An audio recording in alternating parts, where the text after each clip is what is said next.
Добрый день! Мы пачынаем серыю відэагісторый «Шпацыр па гораду Сонца» у рамках аднайменнай выстаўкі, якая праходзіць у мастацкай галерэі Міхаіла Савіцкага і прысвечана 10-годдзю музея гісторыі горада Мінска.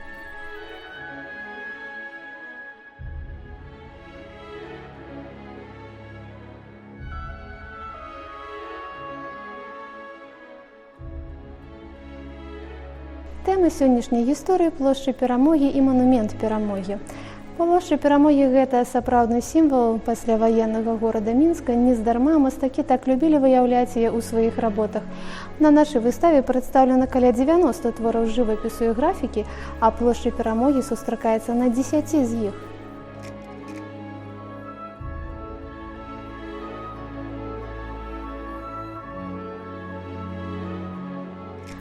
Адкрыццё манумента Перамогі адбылося ў 1954 годзе, да 10-годдзя вызвалення Беларусі ад нямецка-фашысцкіх захопнікаў. Аднак гісторыя яго стварэння пачалася намнога раней.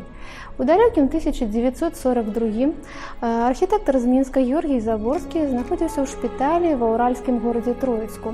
Менавіта тады ён і пачаў прыдумваць праект будучага манумента Перамогі для свайго роднага горада Мінска, пра што і напісаў у сваім лісце ў Беларускі саюз архітэктараў.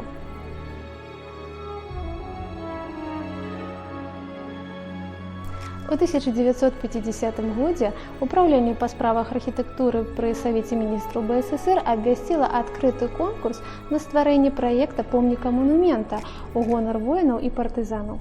У гэтым конкурсе прынялі ўдзел каля 70 архітэктараў са ўсяго Савецкага Саюза, але перамога дасталася архітэктарам з Мінску, таму самаму Георгію Заборскаму і Владзіміру Каралю.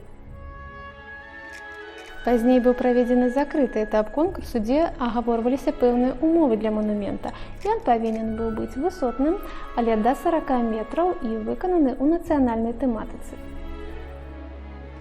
Высота манумента Перамогі 38 метраў. Ён абліцаваны шэрым гранітам, устаноўлены на гранітны подыум, які пашыраецца данізу, і на ім жа змешчаны бронзавы меч, увіты лаўровым лісцем, як сімвал перамогі.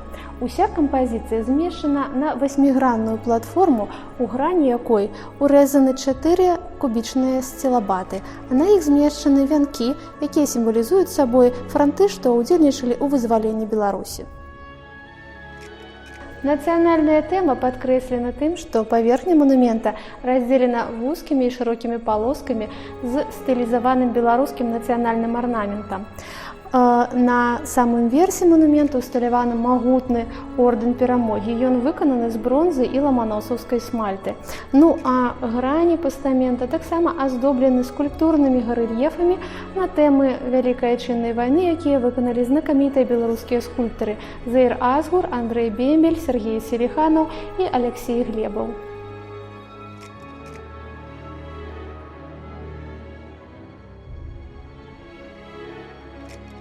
Мы стаім побач з работай Івана Пратасені «Да вечнага агню», якая была створана ў 1959 годзе.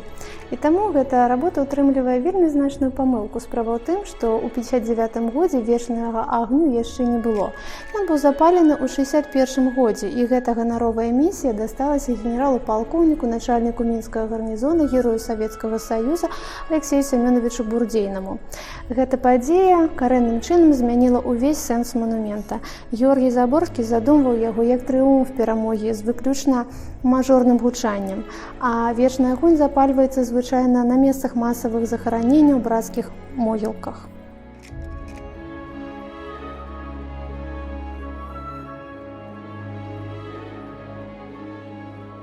До 1958 года плошча Перамогі называлася круглая плошча ў адпаведнасці са сваёй формай. Тэма круглай альбо паўкруглай авальнай плошчы распрацоўвалася архітэктарамі 18-19 стагоддзя, архітэктарамі рамантызма і неакласіцызма. У выніку асабліва папулярнай гэта тэма была ў Англіі. У англійскім горадабудаўніцтве нават існуе спецыяльны тэрмін для такой плошчы – крэсцэнт, што азначае паўкруг альбо паўмесяц. Ну і гэта не проста круглая плошча, гэта плошча, якая гарманічна упісана ў акаляючае асяроддзе, ў гарадскую прыроду. У дачыненні да нашай круглай плошчы яна праглядаецца яшчэ з боку кастрычніцкай альбо цэнтральнай з яе вышыні, а па меры набліжэння да плошчы як бы плаўна пераходзіць у водна-зялёны дыяметр Свіслачы і парка імя Горкага. Праекціроўкай плошчы Перамогі ў пасляваенныя гады займаўся выдатны архітэктар Міхаіл Башч. Ён проста імправізаваў. Ён зрабіў па краях плошчы дзве вуглавыя вежы, казачныя вежы, зрабіў неакласічныя порцікі і ўпрыгожыў усю архітэктуру арнаментальна-расліннымі матывамі.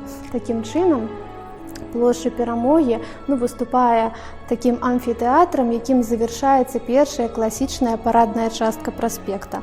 А ў цэнтры плошчы манумент Перамогі, як егіпецкі абеліск. І вось гэта тэма абеліска ў еўрапейскай гарадской архітэктуры была папулярнасць з канца 16 стагоддзя, з рэканструкцыі Рыма, якая адбывалася пры Сіксце V. І тады гэтыя абеліскі ў гарадах былі своеасаблівымі маркерамі, якія намячалі трасіроўку гарадскіх вуліц. То есть спачатку усталёўваўся абеліск, а потым пракладаліся трасы. У Мінску абеліск Перамогі таксама, можна сказаць, выконвае такую функцыю, таму што гэта месца, дзе праспект робіць рэзкі паварот.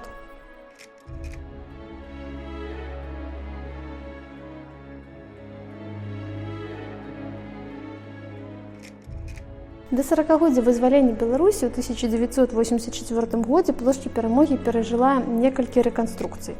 Галоўны сэнс у тым, што яна змяніла сваю форму, яна засталася паўкруглай, а ў цэлым стала больш выцягнутай па вертыкалі. На плошчы былі змешчаны капсулы з зямлёй з гарадоў-герояў, а таксама 3 ліпеня 1984 года на плошчы пачаў несці вахту памяці пост нумар 1. Гэты пост дзейнічае да сённяшняга дня, то есть на працягу ўжо 36 гадоў, 4 дня на тыдзень, з чацвярга па нядзелю, з мая па верасень лепшыя школьнікі горада Мінска нясуць гэтую вахту памяці. У першыя ж гады эксплуатацыі мінскага метрапалітэна стала відавочна, што манумент пачаў разбурацца. І тады архітэктары звярнуліся за дапамогай да бацькі гэтага манумента, да Георгія Заборскага, які прапанаваў цэлы шэраг мерапрыемстваў для таго, каб аднавіць і захаваць гэты манумент. Сярод мерапрыемстваў ён прапанаваў таксама перанесці капсулы з зямлёй з гарадоў-герояў да манумента Мінск, горад-герой, што было больш лагічна, на яго думку. Аднак, нягледзячы на тое, што ўсе пазіцыі архітэктара былі прыняты, не ўсе яны былі выкананы.